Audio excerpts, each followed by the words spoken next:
1890 թվականի հունիսյան մի կիրակի Պոլսո Արվարձան Քուղկանջուկի ճանապարհի վրա սպանության դեպք տեղի ունեցավ։ Սպանվածը Գրիգոր անունով ոմն կառավարական պաշտոնյա էր, ազգությամբ հայ, ով ինչպես պարզվել էր, տեղեկություններ էր հավաքում Պոլսում գործող հնչակյան կառույցների մասին եւ գաղտնի փոխանցում թուրքական իշխանություններին։ Ոստիկանությունը կասկած չուներ, որ այդ սպանությունը հնչակյանների հաշվեհարդարն էր, սակայն այնի կատարած ահաբեկչին հայտնաբերել ու կալանել չհաջողվեց։ Դատելով զոհի ստացած մահացու վերքերից, սպանողը գերազանց էր տիրապետում դաշունին եւ հիմնովին էր նախապատրաստվել մահափորձին։ Ըստ ամենայնի, նա փորձառու ահաբեկիչ էր, քանի որ հետագայում էլ նրան բացահայտելու եւ որսալու բոլոր ջանքերը ապարդյուն անցան։ Մինչդեռ իրականում կառավարական պաշտոնյայի հանդուգն սպանությունը իրականացրել էր 18 տարին հազիվ բոլորած բաբերցի մի հայ երիտասարդ, Արշակ Ներսիսյան անունով։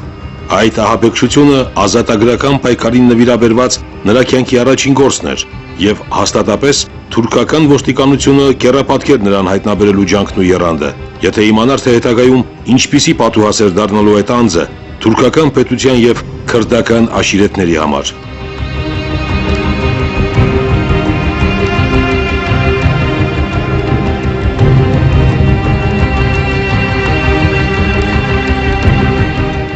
Հաստատված սովորությունով 19-20-րդ դարերի ազատագրական պայքարի մասին խոսելիս մենք թվարկում ենք միևնույն հերոսների անունները, ակամա միայն նրանց հետ կապելով ազգային շարժման ողջ գործընթացն ու ռազմական սխրանքների փառքը։ Մինչդեռ իրականում մեծարվելու պակաս արժանի չեն ուրիշ անհատներ եւս, որոնց անվան ու գործի հիշատակը մեզանում անարդարացիորեն մատնվում է մոռացության։ Իսկ պատմությունը փաստում է, որ ստվերում մնացած նման շատ անձած մատուցած ծառայությունները ժողովրդին հաճախ ճակատագրական անդրադարձ են ունեցել նրա կյանքում։ Արշակ Ներսիսյանը, նույն ինքը Զորավար Սեպուհը, մեկն է այդ երախտավոր անհատներից։ Այժմ նրա անունը դժվար թե որևէ բան հուշի լայն հանրությանը եւ մանավանդ երիտասարդներին։ Մինչդեռ անգամ հպանցիկ ծանոթություն է այդ մարդու կենսագրությանն ու գործին։ Բացահայտում է մեզ վեհանձն մի կերպար, որին առանց ձևականության կարելի է համարել առասպելական։ Իր ճակատագիրը հայ ազգային պայքարին հյուսած եւ իր կյանքի միակ բաղձանքն ու նպատակը հայոց անկախ եւ ազատ պետության ստեղծումը հռչակած այդ անհատը արժանիորեն պետք է համարվի մեր պատմության մեծագույն գործիչներից մեկը։ Նրա կյանքն ու գործունեությունը լուսաբանելը, նրա հիշատակը վերընծայելը, անհրաժեշտությունը ու պարտք, առավել եւս, որ ինքը Սեպուհը ի տարբերություն իր որոշ մարտնկերների երբեք չտրվեց փառամոլության գայթակղությանը, ոչ մի անգամ չբարձրաձայնեց իր անձի բացառիկության եւ գործած անհավանական ու անթիվ սխրանքների մասին։ Նրա կյանքի վերջին ու ամենանվիրական պատգամի իրականացմանը հետամուտ լինելը նույնպես անհրաժեշտություն է ու սրբազան պարտք։ Պատգամ, որը ցավոք հայաստանյան իշխանությունների անուշադրության պատճառով մինչև օրս մնում է անկատար։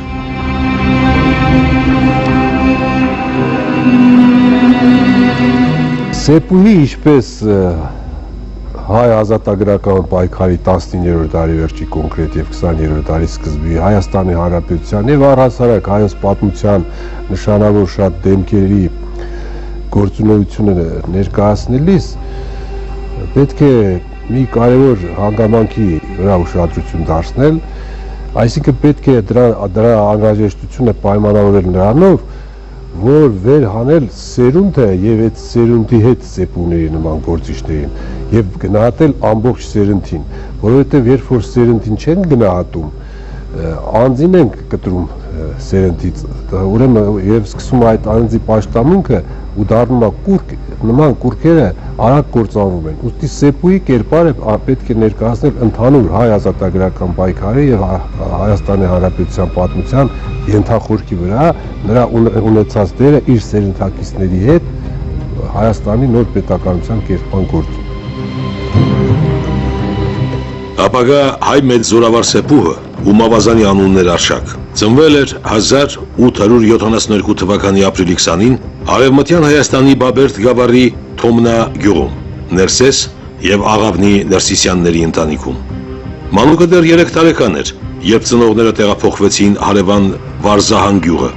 որն ավելի մեծ էր, ընդարձակ եւ որ գլխավորն է, Թոմնայի պես կտրված չէր մեծ ճանապարհից։ Սակայն Վարզահանում էլ Ներսիսյանների ընտանիքը մեծ դժվարությունների հանդիպեց։ Ապրուստն այդտեղ ծանր էր, իսկ մոտակա լեռներում բնակվող Ավազակաբարո լազերն իրենց ասպատակություններով հանգիստ չէին տալիս վարզահանցի հայ մշակներին։ 1882-ին Ներսիսյանները ստիպված տեղափոխվեցին Տրաբզոն, ուր ապրեցին 5 տարի, եւ ապա 87-ին դարձյալ վերադարձան Վարզահան։ Այդպես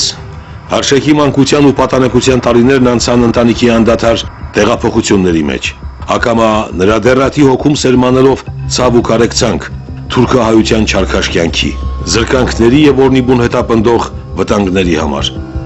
Ընդհանրապես շատ հերոսների հետ կապված են ասում արհեստականորեն երբեմն որ նա մանկությունից այս հատկանիշներով էր աչքի ընկնում, բայց Սեփուը իրականում մանկությունից աչքի էր ընկնում իր անվախ խիզախ բնավորությամբ, շատ կռվարար էր, ուրեմն կրթություն այդքան խորը չի ստացել, բայց նա բնականից ուներ օժտվածություն, որը հետագայում դրսևորվեց, ընդամենը սովորել է ծննդավայրի Երկսեր վարժարանում։ Ձևավորվելով որպես մարդ էակ, Սեփուհը դեռ իր մանկության տարիներին դրսևորեց իր ազատատենչ, այսպես չենթարկվող բնույթը, դա կանհայտ էր դեռևս մանկության տարիներից, երբ նա այսպիսի մի դրվագ եմ հիշում, երբ նա ուրեմն թուղթ էր ուզում մորից, իսկ մայրը ափսոսում էր այդ թուղթը, որտեղ պահում էին ավելի լավ օրվա համար, եւ նրան այդ թուղթը չվերցնելու համար նրան ուրեմն զորով տարան վարժարան եւ պատժեցին, որին նա պատասխանեց ուրեմն հարևանների սագեր հավաքելով եւ վարժապետի ուրեմն արտը լցնելով, կարծես թե վրեժ էր լուծում։ Սա իհարկե փոքրիկ դրվագ է, որը բնորոշ էր ապագա ազատամարտիկին, ապագա այսպես չենթարկվող եւ ազատատենչ մարդուն։ Տրաբզոնից վերադառնալուց հետո Արշակը Վարզահանում ապրեց 1 տարի։ Նրա կռվարար բնավորությունն ու ցանկացած անարդարության դեմ անհաշտ կեցվածքը հաճախ պատանեկան դաժան ու արյունալի բախումների պատճառ էր դառնում։ Վարզահանի ու շրջակա գյուղերի երիտասարդները սոսկում էին կապուտաչյա, բարձրահասակ ու ամրակազմ այդ տղայից, գիտենալով, որ հենց այնպես չեն պրծնի նրանից, եթե որևէ անօրինություն թույլ տան իրենց։ Կամակոր ու կռվասեր Արշակի կյանքի համար անհանգստացած հայրը որոշեց ուղարկել տղային պոլիս, ուսումը շարունակելու, հույս ունենալով, որ այդպես հեռու կպահի նրան փորձանքից։ Եվ ահա 1888-ին Արշակը մեկնեց Օսմանյան կայսրության մայրաքաղաք, ուր ընդունվեց տեղի հայկական կենտրոնական վարժարանը։ Սակայն ուսումը նրան չհրապուրեց։ Փորձում ապրող նրա ազգականներից մեկը, ում հանձնարարել էր Նրսեսը իր հետևել իր տղայի վարքին, այդ հանձնարարությունը կատարելու փոխարեն հետևյալն ասաց Արշակին. «Ինչ որ կարդացած ես, բավական է, օտերտեր պիտի չլաս»։ Այդպես Արշակը թողեց վարժարանն ու իբրև բանվոր հայ շինարարների խմբում մասնակցեց Սուլթանական Յիլդыз կոչվող պալատի կառուցապատմանը։ Այդ շրջանում արդեն քաղաքական ասպարեզ էր իջել սոցիալ-դեմոկրատական հնչակյան կուսակցությունը, որի ներկայացուցիչները կազմակերպչական աշխատանքներ էին տանում նաև փորձում։ Կուսակցության նպատակն էր միապետության տապալումն ու հայության ազգային ինքնորոշման իրավունքի վերականգնումը։ Հնչակյանները մեծ թվով անդամներ ու համախոհներ ունեին հատկապես բանդուղտ հայության միջավայրում։ Ուստի Յիլդզի պալատի հայ շինարարների մեջ էլ կային ծեպտյալ կուսակցականներ։ Արշակը ծանոթություն հաստատեց նրանցից մեկի, Բալվեցի Թովմաս Ջալալյանի հետ, եւ շուտով ոգևորված նրա հեղափոխական գաղափարներով համալրեց հնչակյանների շարքերը։ Հենց այդ ժամանակահատվածում էլ նա ստացավ կուսակցական առաջին լուրջ հանձնարարությունը՝ ահաբեկել կառավարական պաշտոնյա մատնիչ Գրիգորին։ 18-ամյա տղան գերազանց կատարեց հրամանը։ Դաշունահարված մատնիչը մահացավ տեղում, իսկ Պոլսով ոստիկանությունը անկարող եղավ գտնել ահաբեկչի հետքը։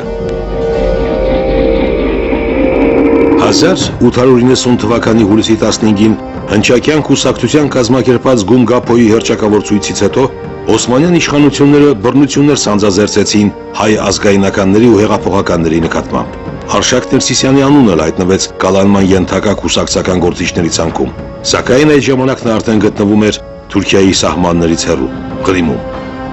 Ազատագրական պայքարի ճանապարհ ոտք գրած երիտասարդի համար դեպի խաղաղ ու անխռով կյանքը ետդարձի ուղին այլևս կորսված էր, իսկ առջևում նրան սպասում էին փորձությունների ու մակարման տասնամյակները։ Դա նրա գիտակցված ընտրությունն էր, նրա խռովահույս խառնվածքի արդյունքն ու իրավազուրկ եւ ստորացված հայրենակիցների ճակատագիրը փոխելու վճռի հետևանքը։ Ղրիմում ամիսներ շարունակ աստանդական ու կիսասովյալ կյանք վարելուց հետո Արշակին վերջապես հաջողվեց եկամտաբեր աշխատանք գտնել Սևաստոպոլում, սակայն երկիր վերադառնալու բաղձանքը չէր լքում նրան։ Նա տարված էր զինյալ խումբ ստեղծելու եւ այդ խմբի հետ թուրքերի դեմ պայքարի նետվելու մտքերով, բայց չգիտեր, թե ինչպես կարելի էր կազմակերպել այդ գործը եւ որտեղից զենքի համար անհրաժեշտ գումար հայթայթել։ Հենց այդ միջոցին էլ կայացավ նրա ճակատագրական ծանոթությունը անվանի դաշնակցական գործիչ Հրայր Դժոխքի հետ, ով կոչված էր իրականություն դարձնել Արշակ Ներսիսյանի երազանքը։ Կարգի բերելով գործերը խնուսում, Սեփուհն անցավ Սասուն, ուր անվանի դաշնակցական գործիչ Աբրոյի Մկրտիչ Սահակյանի հետ լծվեց տարոնահայությանը սպառազինելու աշխատանքներին։ Թուրքական իշխանությունները, որ արդեն տեղեկացված էին Սեփուհի մասին եւ համարում էին նրան հայդուկական շարժման ղեկավարներից մեկը, իսկական որս սկսեցին նրա դեմ։ Արդյունքում 1896-ին ոստիկանությանը հաջողվեց Մշոդաշտում հայտնաբերել ու ձերբակալել Սեփուհին։ Նրան տարան Կառնոբանդ, հետո Բաբերդ։ Սակայն այդպես էլ չկարողանալով գործի քննության ընթացքում ապացույցներով ամրապնդել մեղադրանքը, ի վերջո ազատ արձակեցին։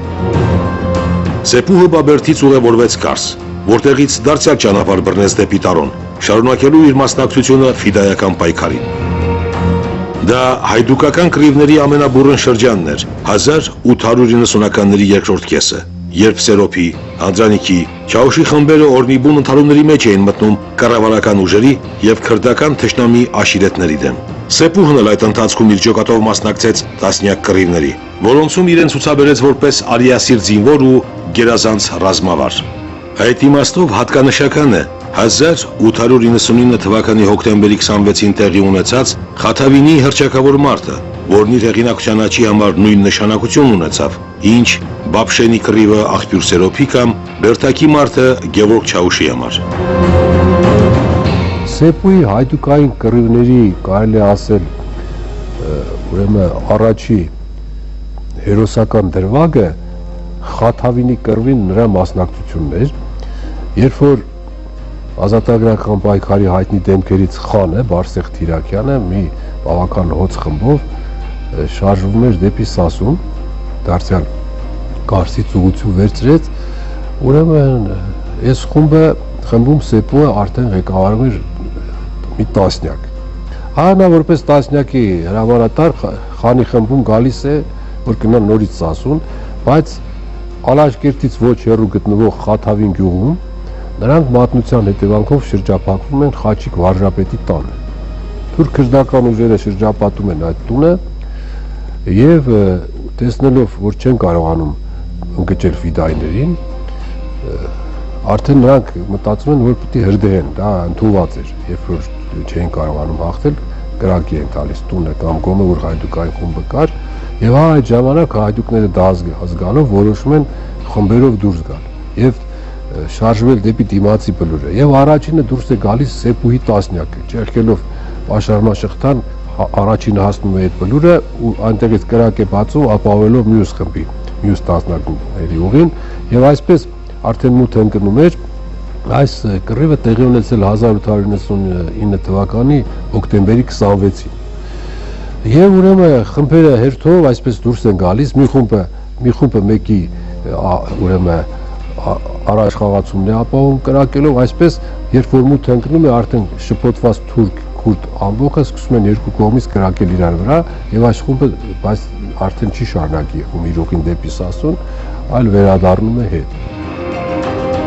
Խաստուրի կռվից հետո Սեփուհը լրջորեն սկսեց մտածել այն մասին, որ Հրայր Դժոխքի առաջարկած ռազմավարությունն ավելի ճիշտ է եւ արդյունավետ։ Հրայրը համոզված էր, որ անջատ խմբերի գործողությունները, ահաբեկություններն ու հարձակումները իշխանական մարմինների, հարկահավաքների, ոստիկանների եւ մահմեդական բնակավայրերի վրա ոչ մի շոշափելի արդյունք չեն բերում եւ միայն կառավարությանը գրգռում են խաղաղ հայ բնակչության դեմ։ Իսկ քանի որ ֆիդայական խմբերի մեջ գրեթե բացակայում էր օպերատիվ կապն ու հետևաբար համատեղ գործելու հնարավորությունը, ապա թուրքերը կարողանում էին առանձին հեշտությամբ հաշվեհարդար տեսնել հայդուկների հետ կամ ծայրահեղ դեպքում ողջ կատաղությունը թափել անպաշտպան հայ գյուղացիության վրա։ Հրայրը պահանջում էր յուրայիններից անցնել ընդհատակ, աննշան պատրվակներով կռվի չմտնել թուրքերի ու քրդերի հետ եւ համբերատար հայ ազգաբնակչությանը նախապատրաստել ընդհանուր ապստամբության։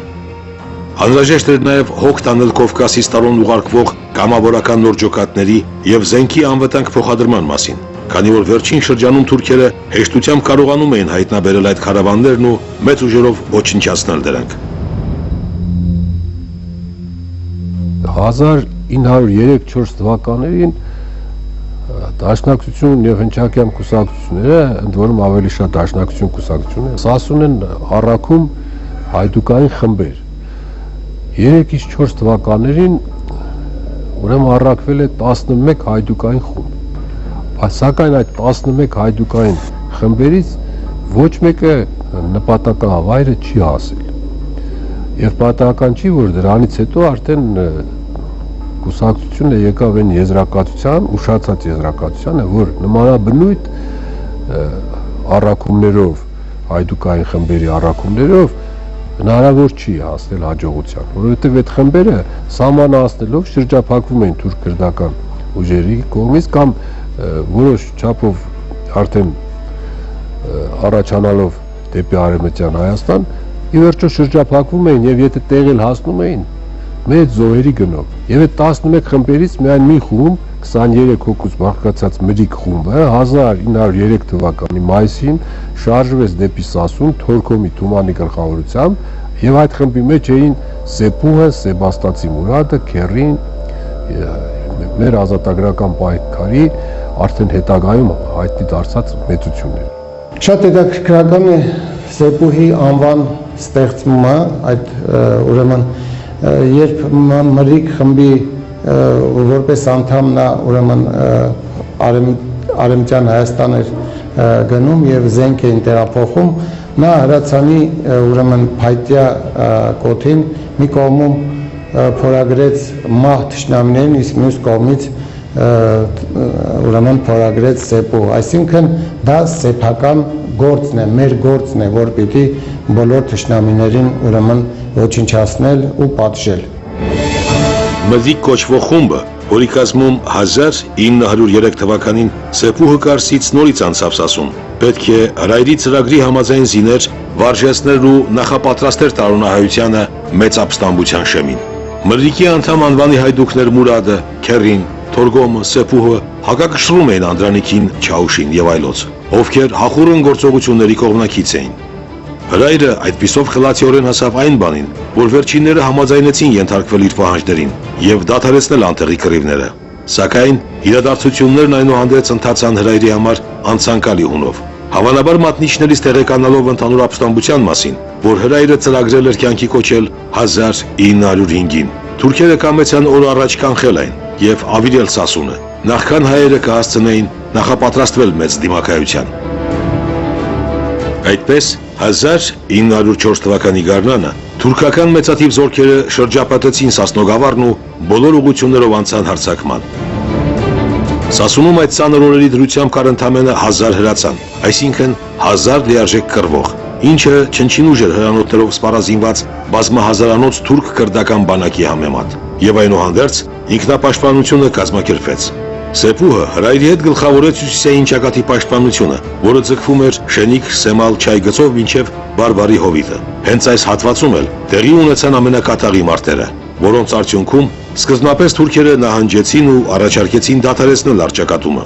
Սասունցիներն ի պատասխան դրա պահանջեցին սուլթանից կատարել դեռևս 1895-ին տված խոստումը Արևմտյան Հայաստանում բարեփոխումներ իրականացնելու վերաբերյալ։ Սա հանդուգն պահանջ էր, եւ թուրքերը համալրում ստանալով վճռեցին շարունակել հարձակումը։ Չնայած մեծաթիվ կորուստներին, նրանց հաջողվեց թնդանոթների կրակի օգնությամբ քայլ առ քայլ առաջանալ դեպի Գելիգյուզան, ուր գտնվում էր ինքնապաշտպանության կենտրոնակայանն ու հավաքվել էին կոտորածից մազապուրտ Սասունցի խաղաղ բնակիչները։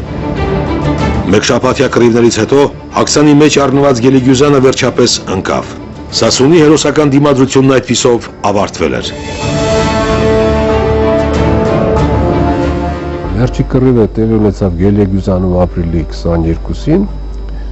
որից հետո Սասունը պարտվեց։ Մինչև այդ ապրիլի 13-ին հյուսիսային ճակատում Սեմալի մոտ Սեպուհը վիրավորվեց, ընդ որում 2 գնդակից։ Եվ ուզում էր ինքնասպան լիներ, դաշույնը քաշելով ուզում էր ինքնասպան լիներ, դա նկատում է հրայրը, մոտենում է, որ նրան փրկի, ավելի ապահով տեղ տեղափոխի, ահա այդ պահին էր, որ ճակատից գնդակ ստանալով նահատակվեց մեծն հրայրը։ Դրանից հետո նորից Սեպուհը փորձում է ինքնասպան լինել, բայց հայդուկները վրա են հասնում ու նրան փրկում են, այսինքն հրաչքով Սեպուհը փրկվեց։ Հրայր դժոխքի մահը ցնցեց ու ճնշող ազդեցություն գործեց Սեպուհի վրա։ Նախ նրան հանգիստ չէր տալիս գիտակցումը, որ արևմտահայության ազատագրական պայքարի հոգեհայրն ու անփոխարինելի առաջնորդը մարդում զոհել էր կյանքը, իրեն, Սեպուհին փրկելու համար։ Եվ ապա Սեպուհը նոր էր միայն ողջ պարզությամբ հասկանում, թե ինչպիսի կարևորություն ուներ հրայրի ծրագիրը, եւ որ հաստատապես հնարավոր կլիներ խուսափել Սասունի պարտությունից ու աղետալի ջարդերից, եթե բոլոր հայդուկները, նույն թվում եւ ինքը, ժամանակին հետամուտ լինեին այդ մեծ հայրենասերի ու անխոջ մարտիկի պատգամների կատարմանը։ Այդպես հրայրի ողբերգական մահն ու Սասունի հուսաբեկ ինքնապաշտպանության պարտությունը վերջնականապես հեղաբեկեցին Սեպուհի գաղափարական մոտեցումները ազատագրական պայքարի ողջ էության նկատմամբ, վերածելով նրան հասուն ու լրջախող գործչի, ով այդուհետ պիտի առաջնորդվեր միայն սթափ հաշվով ու սառը դատողությամբ։ Այդ նորահայտ հատկությունները նրա մեջ ամբողջ խորությամբ դրսևորվեցին արդեն նույն 1904 թվականին, երբ Տարոնի ֆիդայական ջոկատների բեկորները փրկելու անհրաժեշտություն էր առաջացել։ Անդրանիկը որոշեց շարունակել կռիվները, ոչ թե հեռանալ, որը ճիշտ մարտավարական քայլ չէր։ Քանզի Սասունն արդեն ավերվել էր, ինքը ուզում էր կռիվները տեղափոխել Մշո դաշտ։ Հրայրը ինքը եթե կենթանի լիներ, թույլ չէր տա, բայց զենքը եւ զինամթերքը արդեն սպառվել էին եւ որոշեցին Սեբաստացի Մուրադին ուղարկել Վան, որպեսզի զենք բերի կռիվները շարունակեն։ Եվ ահա Սեբաստացի Մուրադը մի փոքրիկ խմբով շարժվեց դեպի Վան, իր հետ տանելով վիրավոր Սեպուհին։ Սեպուն սակայն մնաց ախլատում։ Հա այստեղից արդեն սկսում ավելի շատ սառը դատել ու մտածել պայքարի արդյունավետության մասին։ Սեպուհը մնաց ախլատում, որովհետև նա լավ հասկացավ։ Ախլատում կային դավաճաններ, ախլատը կազմակերպված չէր, իսկ ախլատը կապող օղակն էր Տարոնի, Սասնո եւ Վասպուրականի միջև, Բիթլիսի ախլատ գավառը։ Եթե ախլատը չկազմակերպվեր, ճանապարհը բաց չլիներ, Անդրանիկը, որը վաղ թե ուշ նահանջելու էր Սասունից, Մշո դաշտից, ախլատում խնդիրներ էր ունենալ, կարող այստեղ բոլորը զոհեին։ Եվ հա այստեղ Սեպուհը կար ժամանակում ստեղծեց ինքնապաշտպանական փոքրիկ ուժեր, մի քանի հայ դավաճանների դաժանաբար, նույնիսկ ծառերից կախեց, սպանեց, ճանապարհը մաքրեց։ Այդ ընթացքում Մուրադը փոքրաթիվ քանակությամբ զենքով հետ եկավ Սասուն եւ այնուհետեւ 120 հայդուկային կռվող ուժերով մի երկու կռիվ տալուց հետո Կուրավոյի կռիվը եւ այլն Անդրանիկը նահանջեց դեպի Վասպուրական, որովհետեւ Տարոնի Դաշնակցության կոմիտեն կտրուկ հարց դրեց, պետք է հեռանաս, որովհետեւ այդ առիթով կոտորում են ժողովրդին, մենք էլ պատրաստ չենք որ կռվենք։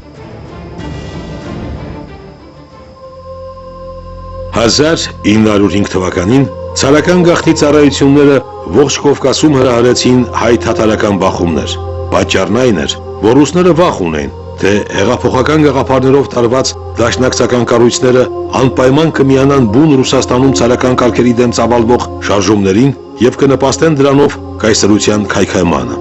Հոյդան հզոր ուժ էր արդեն եւ իզորու էր Կովկասում բորբոքել անջատողական տրամադրություններ։ Ուստի Պետերբուրգում հույս ունեն ազգամիջյան բախումների միջոցով թուլացնել կուսակցության ուժերն ու շեղել նրա ուշադրությունը հեղափոխական ու անջատողական հնարավոր գործընթացներից։ Դրանով էր բացատրվում այն հանգամանքը, որ իշխանությունները գաղտնի սատարում են հենց թաթարներին եւ ամեն ինչ անում են, որ վերջինները նախահարցակ լինեն հայերի վրա։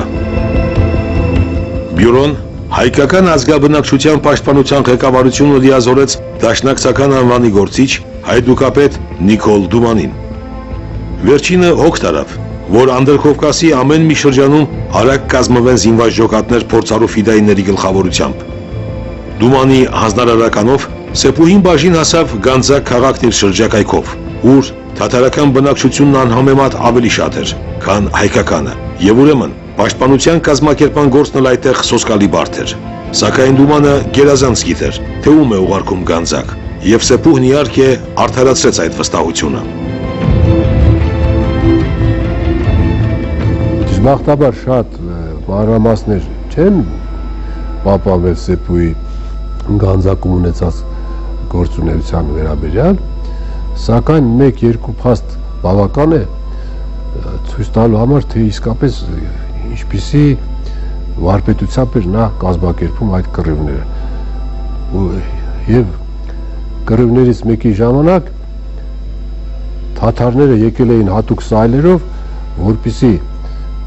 Գանձակի շրջանի գյուղերը ավերեն, ավարեն ու այդ սայլերի մեջ բառնան հացը, ալյուրը եւ այլ հետ գնան։ Եվ Սեփուհի քաջության ու կազմակերպչական ջանքերի արդյունք էր, որ նրանք այդ սայլերի մեջ դրեցին իրենց նահատակվածների մարմինները ու փախան։ Հա, Սեփուհի քաջության արդյունքը եւ ընդհանրապես այդ 5-ից 6 թվականների այդ հաթարական կռիվները, որի ընդհանուր հրամանատարը Նիկոլ Դումանն էր, հենց այս Սեփուհի, Բուրադի, Կորյունի, Սմբատի նման քաջերի պայքարի արդյունքում էր, որ ավարտվեց հօգուտ հայոց եւ արևելահայությունը փրկվեց ստույգ ջարդերից։ 1908 թվականին երեք թուրքերը հեղաշրջում իրականացրեցին Պոլսում, ինչի արդյունքում սուլթանը պարտադրված էր ընդունել սահմանադրությունը։ Հանդես գալով առաջադիմական հոսանքների դիրքերից, Բաստացի իշխանության եկած նոր քաղաքական ուժերը ձևացրին, թե իբր հանդուրժողաբար են տրամադրված ազգային փոքրամասնությունների ու նրանց խնդիրների հանդեպ։ Ուստի առաջարկեցին ազգային կուսակցություններին ու մասնավորաբար հայ հեղափոխական դաշնակցությանը հրաժարվել զինված պայքարից եւ դադարեցնել փաստացի գործունեությունը։ Երեք թուրքերը հավաստիացնում են, թե սահմանադրությունը հնարավորություն կտա առանց արյան լուծել բոլոր խնդիրները։ Անցնելու էր ընդամենը 1 տարի, եւ այդ նույն ուժերը իրականացնելու էին Ադանայի սոսկալի կոտորածը, մոռանալով իրենց իսկ բարձրաձայնած հանդուրժողականության, մարդասիրության, ժողովրդավարության սկզբունքների մասին, որոնց հռչակումով ճանապարհ հարթեցին դեպի իշխանություն ու շահեցին քրիստոնյա փոքրամասնությունների վստահությունը։ Մի խոսքով, իշխանության ղեկին էր կանգնել նույն հրեշը, պարզապես այս անգամ դիմակավորված ու քաղցրածոր ժպիտի հետևում թաքցրել էր մարդակուլ երախը։ Ինչևէ, 1908-ին շատերն այդ ժպիտին հավատացին։ Դաշնակցական բյուրոն իր չնշող մեծամասնությամբ համաձայնեց դադարեցնել զինված պայքարը, չնայած որ կուսակցության շատ անդամներ գոչ էին անում չհավատալ երեք թուրքերին։ Սեփուհն էլ վերջինների թվում էր, բայց իբրև դաշնակցության կարգապահ անդամ չէր կարող չհնազանդվել կուսակցության վերինատյաններին։ Նա ստիպված վայր դրեց զենքն ու վերադարձավ խաղաղ կյանքի։ Որոշ ժամանակ նա ապրեց Բիթլիսում, ուր ամուսնացավ Սրբուհի անունով տեղացի մի աղջկա հետ։ Այնուհետև կնոջ հետ անցավ հայրենի Վարզահան գյուղը, հույս ունենալով ընդմիշտ հաստատվել հայրական օջախում, լույս աշխատել շատ երեխաներ ու խաղաղ զբաղվել հողագործությամբ։ Սկզբնապես կարծես ամեն ինչ խաղաղ էր ընթանում, եւ թվում էր, թե հրաժեշտը զենքին փոշմանելու առիթ չի տվել։ Սեփուհը օրնիբուն աշխատում էր իր ագարակում, նաեւ հոգ տանում հարազատ գյուղը բարեկարգելու մասին։ Նա Վարզահանում հիմնեց վարժարան, նաև ուզում էր բացել գյուղատնտեսական դպրոց, սակայն տագնապի կանխատեսումները, որոնք հանգիստ չէին տալիս նրա օգուն, ցավոք իրականանում էին։ Երեք թուրքերը ամենևին չէին հրաժարվել սուլթանական շրջանի քաղաքականությունից եւ հեռուն տանող նպատակներով փորձում էին հաշվեհարդար տեսնել խաղաղ կյանքի վերադարձած հայդուկների հետ։ Ինչպես երևում էր, հերթը հասել էր իրեն։ Երեք թուրքական իշխանությունը անընդհատ հետապնդում էր Սեփուհին, իբր թե նրա վրա Բիթլիսում մի դեպք էր եղել, երբ որ մեկին մահացու աստիճան ծեծել էր մի դավաճանի, քրեական գործ էին իր վրա հարուցել, այդ գործով հետապնդման տակ էր։ Նա նույնիսկ այդ գործով դիմել է Թալյատին, բայց դիտավորյալ այդ գործը իր վրայից չանեցին։ Եվ անընդհատ հետապնդում էին, նույնիսկ նրա նժույգին, նժույգ ուներ, Խելոք անունով նժույգը, նույնիսկ թունավորեցին նրա ձիուն։ Ուզում են անընդհատ մի առիթ սարքեն Սեփուհին շարքից անեն, բայց նա ուներ բնական հոտառություն, զգում էր, որ իրեն հետապնդում են, եւ 1912 թվականի վերջերին դեկտեմբերին նա մենակ ընտանիքը թողած դարձյա ճանապարհ վերցրեց դեպի Արևելյան Հայաստան, դեպի Ռուսաստան, անցավ Հյուսիսային Կովկաս, Խարկով, այստեղ կանչեց իր ընտանիքին կնոջը մորը, որը ցավոք սրտի նորից հետ գնաց, հետո Եղեռնի զոհ դարձավ, եւ այստեղ նա բացեց նպարավաճառի խանութ։ Համաշխարհային պատերազմի մոտալուց սկիզբը կանխած գալով, Սեփուհը թողեց իր հանգիստ ու բարեկեցիկ կյանքը Խարկովում եւ շտապեց Թիֆլիս։ Կովկասյան ճակատում կռիվներն անխուսափելի էին, ուստի հայությունը չէր կարող զերծ մնալ ռազմաքաղաքական գործընթացների մեջ ներքաշվելուց։ Սեփուհը հասկանում էր, որ հարկավոր էր ինչ-որ կերպ վերահսկել իրադարձությունները, պետք էր գտնվել ժողովրդի կողքին, որպեսզի գերտերությունների բախման արդյունքում հայությունը հնարավորինս անվնաս դուրս գար պատերազմի հորձանուտից։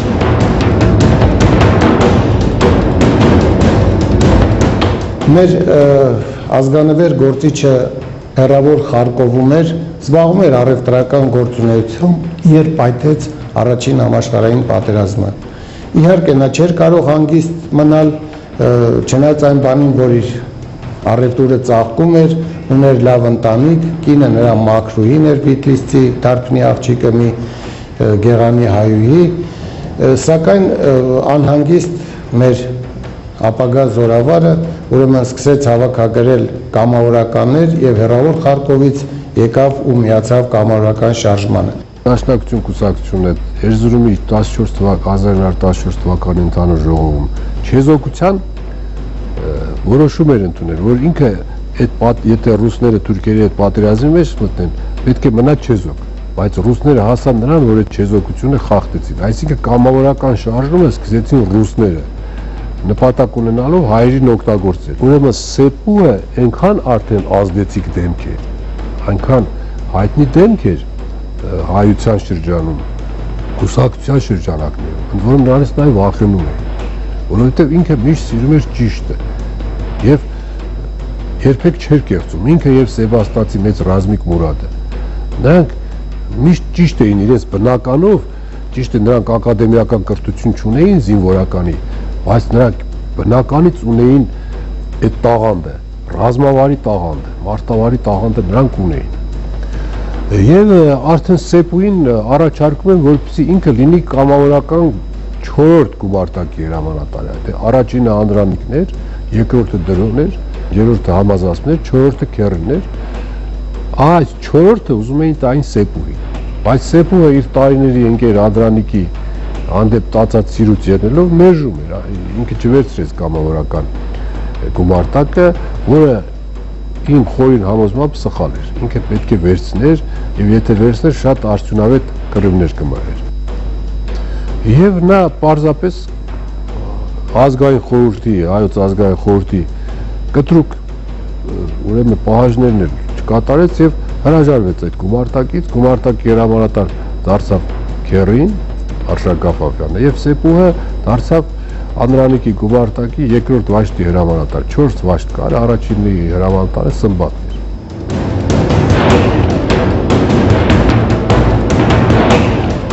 Անդրանիկի կամավորական գումարտակի կազմում Սեփուհը մասնակցեց մի շարք խոշոր ու արյունահեղ մարտերի, որոնցում նրա ռազմավարական տաղանդն առկայծեց նոր փայլով։ Սրանք վաղեմի հայդուկական բախումները չէին, այլ բաց տեղանքում մարդկային մեծաթիվ զանգվածներով վարվող ճակատային կռիվներ, որոնք պահանջում էին հրամանատարից մասնագիտական խորը գիտելիքներ ու ժամանակակից մարտավարական արվեստի տիրապետում։ Սեփուհը, ինչպես եւ իր հետ ուսուսի կրվող Մախլուտոն, համապատասխան ռազմական մասնագիտացում չուներ, սակայն ցուցաբերում էր իսկական զորապետին հարիր բոլոր որակները, նույնիսկ հաճախ հասնելով այնպիսի անհավանական արդյունքների, որոնք հակասում էին ռազմավարության գրքային կանոններին։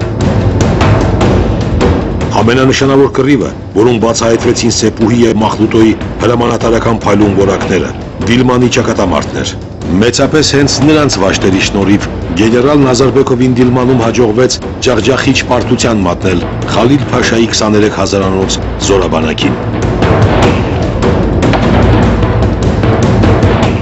Դիլմանը նշանավորվեց Սեփուհի կյանքում ոչ միայն փառահեղ հաղթանակով, այլև Անդրանիկի հետ ունեցած հարաբերությունների սրումով։ Սեփուհը գտնում էր, որ կամավորական ջոկատները չափից ծանր պարտավորություններ էին վերցնում իրենց վրա, դրանով վնասելով թե իրենց, թե շրջակա հայ բնակչության եւ թե ռուսական կանոնավոր բանակի ընդհանուր գործերը։ Մինչդեռ Անդրանիկը հակառակ կարծիքին էր։ Ի վերջո հակասությունները խորացան այն աստիճան, որ Սեփուհը Դիլմանից հետո թողեց Շաքաթն ու վերադարձավ Կովկաս, ուր ներկայացրեց գերագույն հրամանատարությանը իր այդ քայլի պատճառները։ Սեփուհը ինքը գտնում էր, որ պետք չի, որ հայ կամավորները լինեն առաջամարտիկ, ռուսական զորքից գնան առաջ։ Ինչի համար, որովհետև կամավորները դրանք կադրային սպաներ չէին, զինվորներ չէին, արևմտահայ կամավորներ էին եւ նրանք շատ հաճախ տեղանքը ճիշտ չէին պատկերացնում եւ որտեղ որ պետք չէր նրանք կրակում էին եւ թուրքերը իմանում էին որ հա այստեղ կան ռուսական զորքեր կամավորների հետ գալիս են եւ հիմնականում կամավորները Անդրանիկը հենց ինքը Նազարբեկովին որը ճակատի կրվող ուժերի հրամանատարն էր, հետագայում արդեն 15 թվականի սկզբներից նա ասում էր, որ մենք լինենք հետախույզները եւ Սեփուհը ասում էր, որ պետք չի մենք լինենք, թող ռուսները լինեն, մենք չլինենք առաջապահը, թող նրանք այդ խնդիրները լուծեն, որովհետեւ այդ խուզարկումները փորձված են եւ բազմաթիվ այլ մարտավարական հարցերի վրա նա անընդհատ վիճում էր Անդրանիկի հետ։ Այդքան համեստ լինելով հանդերձ նա չէր կարողանում չտեսնել ու հենց երեսին չասել զորավարին Անդրանիկին իր թույլ տված սխալներն ու վրիպումները։ Դա հատուկ էր Սեփուհին, ինչու որտեղ նա անկեղծ էր, նա անմիջական էր, նա չէր սիրում կեղծել ու քծնել։ Այդ հարցում այդ հարաբերությունների մասին թեև քիչ է գրվել, բայց զանազան այսպես ասեկոսներ կան տարածված, որ իբրև թե Սեփուհը նախանձել է Անդրանիկին, նրա փառքին, սակայն որքան ինձ հայտնի է, որքան ես տեղյակ եմ, ուրեմն պատմագիտական աղբյուրներում նրան վերաբերող բնութագրումներին, նա ինքը նախանձելու ոչինչ չուներ։ Ինքը կարող էր լինել գնդի հրամանատար եւ ոչինչով չէր զիջի Անդրանիկին, սակայն կամավոր գնալով այնտեղ միևնույն ժամանակ չէր կարող հանդուրժել կեղծիքը եւ թույլտված սխալները, թեկուզ եւ այդ սխալները մեծագույն մեր ազգային գործչի Անդրանիկին լիներ։ 1916 թվականի մարտի դրությամբ ռուսական բանակը իր վերահսկողության տակ առավ գրեթե ողջ արևմտյան Հայաստանը։ Ազատագրված տարածքներում ստեղծվեց 3 մարզ։ Տեղերում սկսեցին կազմավորվել իշխանական մարմիններ, որոնց ուսերին էր դրված գավառների ու քաղաքների սոցիալական, տնտեսական, վարչարարական ու ռազմական կառավարումը։ Սեփուհը նշանակվեց Հարազատ Բաբերդի գավառապետ ու ռազմական ղեկավար, ինչը վկայում էր թե ռուսական հրամանատարության եւ թե հայ ազգաբնակչության շրջանում նրա վայելած մեծ հեղինակության մասին։ Նա եռանդով աշխատանքներ ծավալեց 15 թվականի կոտորածի արդյունքում հիմնահատակ ավիրված Բաբերդը կյանքի կոչելու համար։ Սեփուհը հավաքում եւ ապաստան էր տալիս ջարդերից մազապուրց հայերին, ոսկի վճարելով մահմեդականներին գերությունից ազատում էր հայ որփուկներին, վերականգնում էր քանդված ու թալանված տները, հոգ տանում հողի մշակման մասին, սերմացու հայթայթում աշտանացանի համար, զբաղվում կազմակերպչական ու վերականգնողական զանազան այլ աշխատանքներով։ Ընդամենը 1 տարվա ընթացքում նրան հաջողվել էր համեմատաբար շտկել հայության ծանր վիճակը գավառում, սակայն 1917 թվականի իրադարձությունները ամեն ինչ խաթարեցին։ Փետրվարյան հեղաշրջումից հետո ցարը հրաժարվեց գահից։ Հուլիսին բոլշևիկները ժամանակավոր կառավարությունը տապալելու անհաջող փորձ արեցին, բայց նրանց կողմնակիցները արդեն հասցրել էին գաղափարապես կազմալուծել ողջ բանակը։ Իսկ երբ հոկտեմբերին Լենինն ի վերջո կարողացավ զավթել իշխանությունը Պետերբուրգում, բոլշևիկյան համաճարակով բռնկված ողջ բանակը մասսայաբար սկսեց լքել Կովկասյան ճակատը, հայությանը թողնելով միայնակ թուրքական մեծաթիվ զորքերի դեմ։ Անդր Կոմիսարիատի հրահանգով հայազգի զինվորականներից ու կամավորականներից հապճեպորեն սկսեց կազմավորվել հայկական կորպուսը, որը պետք է փորձեր պահել ռուսների կողմից լքված ճակատը։ Սեփուհը Բաբերդում հավաքագրված իր փոքրաթիվ ուժերով նետվեց դեպի Էրզրում, որտեղ սպասվում էր թուրքերի հիմնական հարվածը։ Էրզրումում քաոս էր տիրում, փաստացի իշխանություն չկար, եւ Կայազորը չգիտեր, թե ում պիտի ենթարկվի։ Մահմեդական բնակչությունն էլ օգտվելով այդ վիճակից, ապստամբելու եւ յուրայինների բանակի գործը հեշտացնելու ծրագիրն էր նախապատրաստում։ Կարճ ժամանակում Սեփուհին Սեբաստացի Մուրադի հետ հաջողվեց կարգուկանոն հաստատել քաղաքում, սաստել մահմեդականներին եւ Էրզրումի մոտակա գյուղերը մաքրելով թուրքերից, քաղաքի պաշտպանության համար անառիկ պլազդարմ ստեղծել, մինչ կհասներ Անդրանիկը։ Սակայն ինչպես պարզվելու էր հետո, վերջինիս ժամանումը ոչինչով չէր թեթևացնելու պաշտպանվողների ծանր վիճակը։ Սեպուհը եւ Մուրադը Մորելի հետ համախորհուրդ մաքրելով Էրզրումի հյուսիս-արևմտյան շրջանում գտնվող թուրքական հետ ուղերը պլազդարմ ստեղծեցին, որպեսզի այստեղ վերջնական ջախջախման հասցնեն թուրքական բանակին։ Եվ որ նայում ենք փաստերին, տեսնում ենք իսկապես դա ռեալ էր։ Սակայն 1918 թվականի փետրվարի 20-ին Էրզրում եկավ Անդրանիկը ընդամենը մի քանի 100 կռվողներով, ինքը վերցրեց ճակատի հրամանատարությունը, Սեպուհը ցավոք սրտի այդ ժամանակ հիվանդացավ։ 1909 թվականի փետրվարի 26-ին Թորքոմը, որը Էրզրումի հայտնի գործիչներից էր, ձախ թևից, աջ թևից Մուրադը 500 հոգով կենտրոնով Անդրանիկը սկսեցին գրոհը թուրքական զորքերի ուղղությամբ։ Մուրադը ջարդեց թուրքերին եւ մի կողմ շպրտեց, Թեքի Թերեսեի կողմով արդեն հաղթանակ էր հասնում Թորքոմը, սակայն կենտրոնը ճիշտ չղեկավարվելու պատճառով նա չկարողացավ առաջ շարժվել, թուրքերը հրանոթային կրակ բացառեցին թնդանոթային եւ Անդրանիկի կամավորների մի մասը եւ ընդ որում զոհվեց եւ ընդ որում դա գրում է նաեւ իր հուշագիրը։ Եվ երբ որ դա համատում ենք այլ փաստերի հետ, իսկապես տեսնում ենք, որ այդպես էր։ Եվ քանի որ կենտրոնը նահանջեց, երկու թևերը կարող էին ընկնել շրջապատման մեջ, նրանք էլ ստիպված նահանջեցին։ Այստեղից արդեն կես գյուղից, որը Էրզրումի մոտիկ է, թուրքերը արդեն մտնում էին Էրզրում։ Զորավար Սեպուհը 40 աստիճան ջերմությամբ հիվանդ էր, երբ որ լսեց, որ հայերը պարտվում են։ Այդ ժամանակ նա մի ամեհի նժույգ ուներ, որը կոչվում էր Սեմետ խան։ Սեմետ խանը հեծավ ու քշեց ճակատ Անդրանիկի մոտ, մինչև այդ Անդրանիկի պարտությունը։ Եվ ասեց, որ ճիշտ մարտավարություն չի։ Նրանք գնում են մահվան բերանը, սես չի կարելի։ Գաղտնի ուղիներով գնանք։ Նրանք նկատում են մեզ։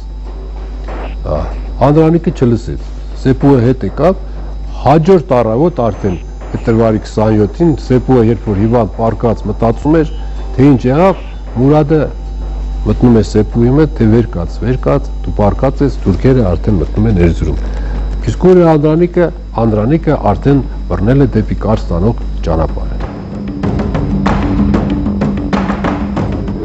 Հիասթափված Անդրանիկի պահվածքից ու սխալ վճիռներից Սեպուհն ու Մուրադը Սարիղամիշում դիմեցին գեներալ Արեշևին, ակնկալելով, որ նա գոնե 500 մարդ կտրամադրի իրենց ու կվստահի թուրքերի առաջխաղացումը կանխելու գործը։ Սակայն ապաշնորհ գեներալը մերժեց նրանց առաջարկները, ծաղրանքով անվանելով Սեպուհին ու Մուրադին չեթեներ, ասել է թե ավազակներ։ Արդյունքում Սարիղամիշն էլ ընկավ առանց կռվի, իսկ Արեշևը շտապեց ժամ առաջ ճողոպրել քաղաքից։ Սեպուհն ու Մուրադը զորքի ու փախստականների բազմության հետ հասան Կարս, որտեղ փոխանակ նրանց գցելու գործող բանակին ձերբակալեցին։ Առաջադրված մեղադրանքը տխմարության աստիճանի անհեթեթ էր։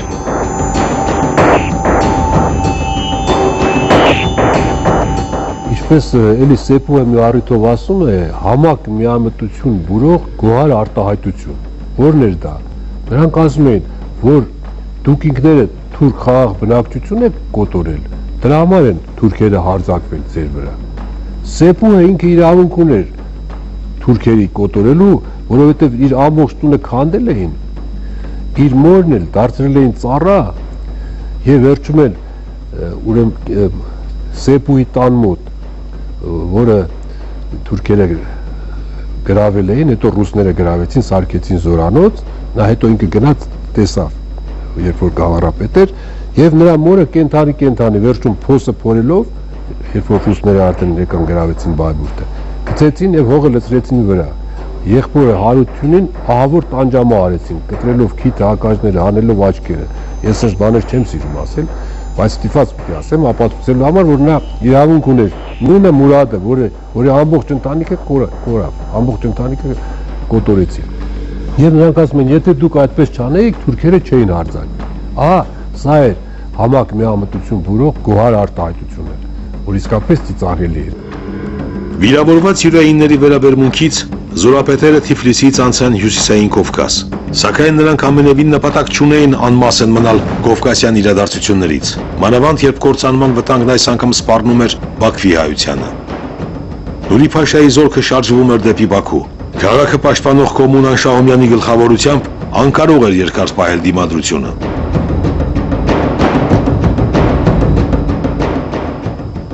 Սեփուհն ու Մուրադը Բաքու հասան այն ժամանակ, երբ թուրքերն արդեն քաղաքի արվարձաններում էին։ Զորապետերը գիտենալով Շահումյանի հեռանալու ծրագրի մասին, շտապեցին տեսնել նրան ու հետ պահել այդ որոշումից։ Շահումյանը մերժեց, չարձագանքելով նույնիսկ Սեփուհի նախազգուշացումներին, թե թուրքերը մուսաֆաթականների հետ բնաջինջ կանեն անպաշտպան մնացած քաղաքի 40,000 հայերին։ Շահումյանն իր կողմնակից բոլշևիկների հետ հեռացավ Բաքվից, քաղաքի պաշտպանության գործն այդպիսով թողնելով մի բուռ նվիրյալների ուսերին, որոնց թվում էին Մուրադն ու Սեփուհը։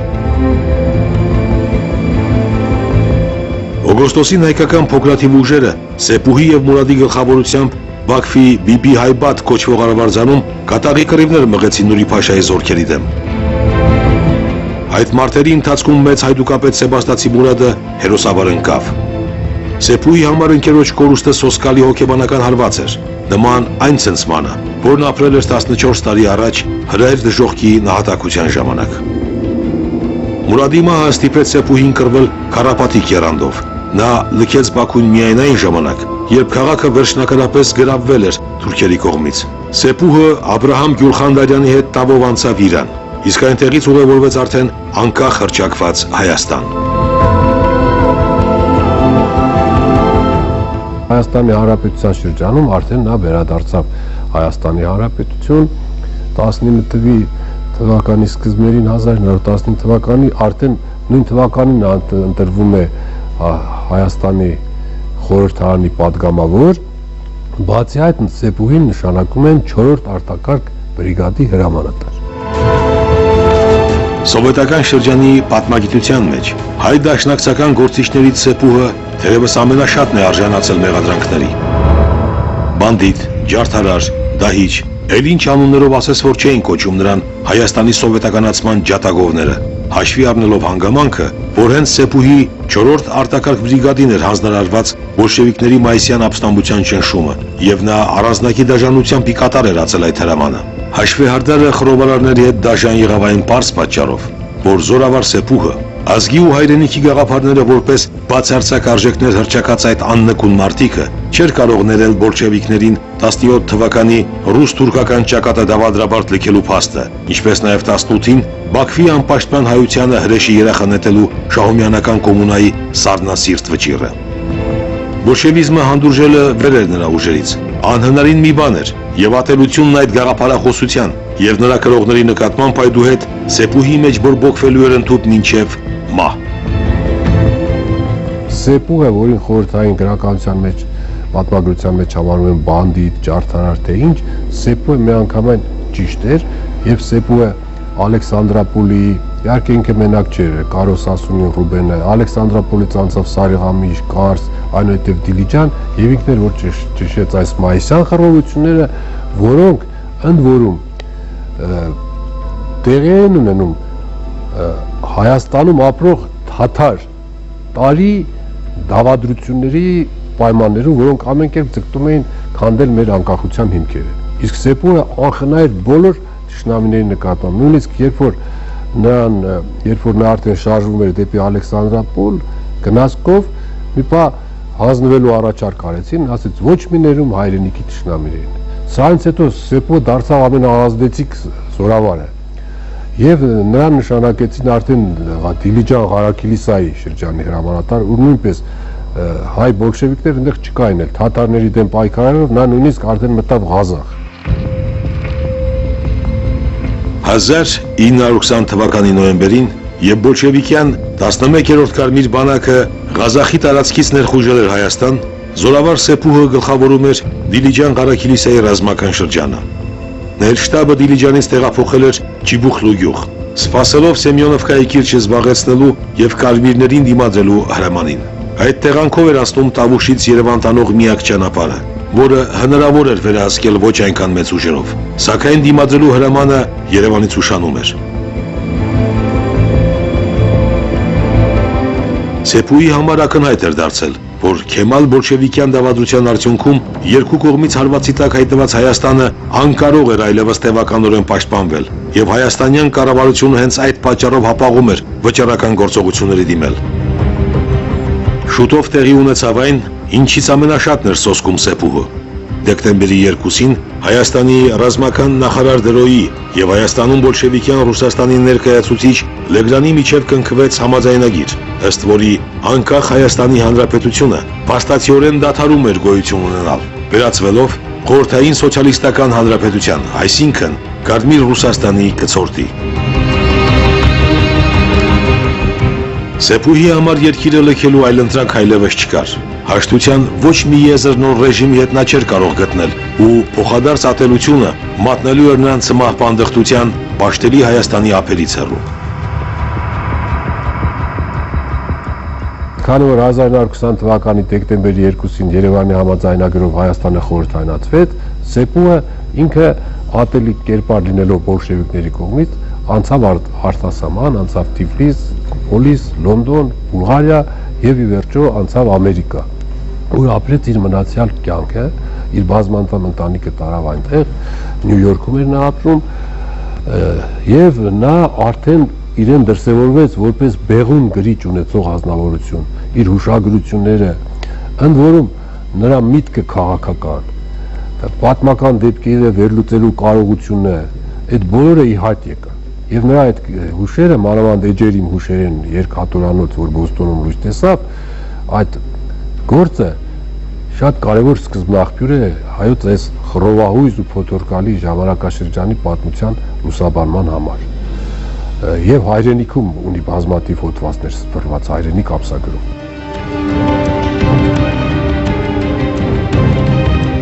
Զորավար Սեփուհը հսկայական հեղինակություն էր վայելում Սփյուռքում ու կուսակցական շրջանակներում։ Դեռևս Բուլղարիայում նրա գտնվելու ժամանակ դաշնակցությունը հոգ էր տարել Սեփուհի մեծ ընտանիքի նյութական կարիքները, իսկ Ամերիկա տեղափոխվելուց հետո, ինչին բյուրոն սկզբնապես դեմ էր, ձեռնարկվեց հնարավոր ամեն ինչ զորավարի կյանքը հարմարավետ դարձնելու համար։ Նրան հաճախ էին շրջագայությունների տանում տարբեր գաղթօջախներ, հանդիպումներ էին կազմակերպում Սփյուռքայի շրջանակների ու զանազան կառույցների անդամների հետ։ Նպատակն ակնառու էր, մեծ զորավարի ներկայությունով, շփումով նրա հետ, ոգևորել հայ հանրությանը, որ մեծ հուսաբեկություն էր ապրել Հայաստանի անկախ հանրապետության անկումից հետո։ Այդպես ապրեց իր կյանքի վերջին տարիները Արշակ Ներսիսյանը, հույս, սփոփանք ու ոգևորություն պարգևելով հայրենակիցներին, սակայն ինքը բոլորից շատ այրվելով ու տառապելով կորսված Բաղձալի եզերքի ցավից։ Սեփուհը կյանքից հեռացավ 1940 թվականի հուլիսի 31-ին, երկար ռատև հիվանդությունից հետո, սակայն զգալով իր մահը նա նախապես մի կտակ կազմեց, որով դարձյալ դրսևորեց իր հայրենասիրությունը վերջին անգամ ևս։ Այդ կտակով ուրեմն նա ցանկությունը հայտնեց, որը ի կատարածվեց։ Մահից հետո իրեն այրել, մոխիրը պահել։ Մինչև այն ժամանակ, երբ որ խորտակվի Խորհրդային Միությունը, Հայաստանը կդառնա անկախ եւ իր աճյունը տանել ու ամփոփել հայրենի հողում։ Եվ նրա այդ աճյունասափորը երկար ժամանակ պահպանվում էր Դետրոյթի Հոհիդա ակումբում։ Հիմա էլ կա այդ աճյունասափորը, նրա որդիներից մեկի տան է, կարծեմ այդ որդին, կարծեմ Գևորգ էր նրա որդիներից մեկի անունը, Գևորգը հիմա չկա, բայց նրա աճյունասափորը կա, բայց ցավոք սրտի նրա այդ բաղձանքը չի իրականանում։ Եվ արդեն ժամանակն է, որ մենք ի կատարած ենք այս մարդու կտակը, նրա պահանջը եւ դա նաեւ դա մեր նվիրական նպատակը պետք է լինի, որ այս մեծ հերոսի աճյունները բերենք, ամփոփենք հայրենի հողում եւ այն հուշարձանը, որ պետք է կառուցվի այդ աճյունի վրա, իսկապես կդառնա հայ ժողովրդի համար ուխտատեղի, ինչպես որ պետք է ուխտատեղի դառնան մնացած հայ քաջերի, Սմբատի եւ մյուսների գերեզմանները։ Սեպուհը մեր ազգային ազատագրական գործի այն նվիրալներից էր, ով իր ամբողջ գիտակցական կյանքը նվիրաբերեց ազատագրական պայքարին, ճիշտ է, իր մահկանացուն կնքեց հեռավոր Նյու Յորքում, սակայն որպես ազգային նվիրալի հատուկ էր նաև նրա կտակը։ Նա կտակել էր սերունդներին, որ այրեն իր դին եւ մոխիրը ուղարկավորեն ազատագրված Հայաստանում, այսինքն այսօր դա խիստ արդիական է։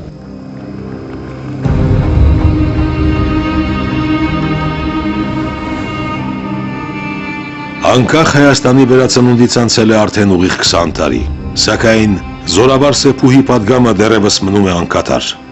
Ցավալի է ու տխուր, որ մինչև օրս երկրում չի գտնվել թեկուզ համեստագույն մի անկյուն փոքրիկ աճյունասափորի համար, որում հանգչող սիրտը բոցավառվել էր Հայաստանի ազատության բաղձանքով ու մոխրացել ազգի ճակատագիրը վերապրած տառապանքներում։